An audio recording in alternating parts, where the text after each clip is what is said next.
an influencer once said. Galingan mo, bata. Sa'yo kami nag-aaral.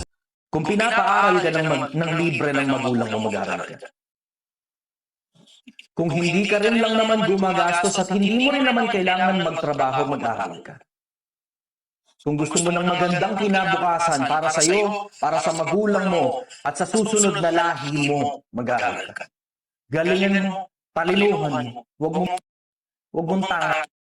Huwag ka maniniwala sa kanila na kailangan mong kumita agad-agad ng pera kasi anong gagawin mo dyan sa pera na yan kung sinusustentuhan ka naman ng magulang mo, ilalaan mo lang sa kapritsyo, pang flex mo lang sa mga tropa, pang game mo lang, pang bait mo lang.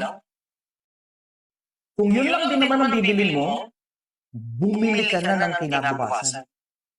At ang pambili ng kinabukasan, talino, pag-aaral.